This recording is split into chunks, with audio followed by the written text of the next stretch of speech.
I'm in love with this beast.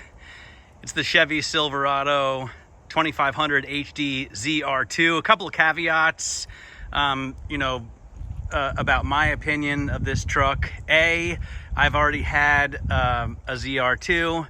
I owned a 1500 ZR2 a couple of years ago, so I'm very familiar with the way it operates and the whole setup in general, but this is the heavy duty version. Another caveat is I am typically blown away by diesel vehicles, and this one has the 6.6 liter Duramax diesel. Not surprisingly, I think it's amazing. I love driving it. It's so smooth. I love the sound. I love the shove. And another caveat is that I often fall in love with vehicles when I test drive them. It's, $80,000, $90,000 truck. Obviously, it's going to be a seriously luxurious piece of equipment, and that's a weakness that I have. I like expensive cars, even if I can't always afford them. But you'll see the styling. I mean, I think it's amazing. It has this huge hood scoop that's really cool. It's got what would be a flow tie, although it doesn't, you can't get through there. And it's got the red accents. It's got the lift, 1.5 inches of lift at every corner. And it's got the special, wheel fender flares. So it's very cool. Also, it's the first time Silverado has ever put 35-inch tires on a truck. And that was one of my complaints about the 1500 ZR2, is that it only had 33s. So finally, they've done this. It's obviously fitting for a truck like this. It's supposed to be off-road capable. It's got the Multimatic DSSV dampers, which are, I think, very cool in theory. I don't know how much I love them in practice. I'm not, taking this truck off-road, and which is obviously why it was designed. But the idea is that they're supposed to be just as good, on the road as they are off-road, and they can be capable in every situation.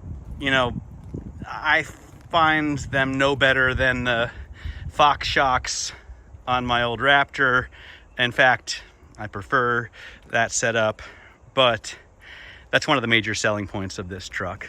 It's got the crew cab, obviously, and it's monstrously spacious.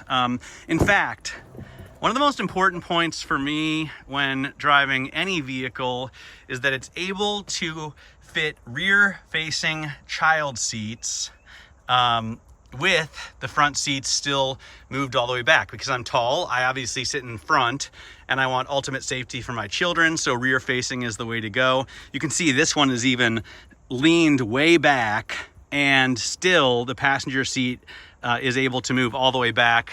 The baby seat still has a ton of room there.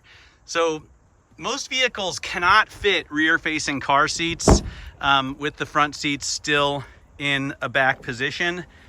The Range Rover long wheelbase can, the BMW, 7 Series can, and all those executive limousines, but otherwise it's really difficult to find a vehicle that's capable of carrying rear-facing car seats and still leave enough room for the driver and passenger in front. This one manages to nail it. I mean, obviously that's not their main concern. They want to build a work truck here, and they want it to be incredibly capable for off-road.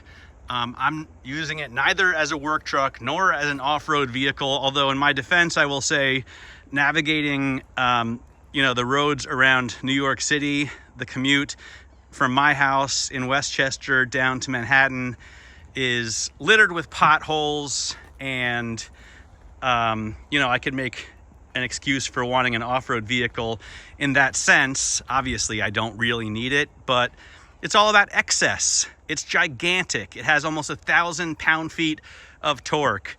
It's a almost 9,000 pound vehicle, and I just absolutely love it. It's super luxurious inside. You know, they use the styling cues from the 1500 ZR2. There's also a Colorado ZR2, and I think it's perfect. You know, the seats are incredibly comfortable, lined with leather. There's a 12-inch screen in the dash, a 13-inch and change screen in the center, and there's a 15-inch heads-up display. And I find it super easy to use, simple to navigate all the electronics. I will say I have a couple knocks. One is that I often rest my elbow here or here, you know, sometimes up here. And if you do that, it leaves an indentation that stays for a little while. It eventually comes out. One of the other knocks that I have is in terms of the shifter, but you know, that's how it works on these trucks. It's a column mounted shifter.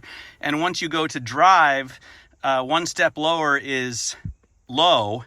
And every time I'm pulling out of my driveway, I end up in low and I have to push it back up to drive. I'm sure that's the kind of thing you'd get used to, but it is still kind of annoying. Otherwise, you know, it's got these yellow stitched accents on the two-tone seats, carbon fiber, you know, accents as well everywhere throughout, and a pretty nice stereo system. I think better executed than the 1500 ZR2. Yeah, so a very luxurious, excessive vehicle that most people who buy it probably won't need, but it's a treat nonetheless.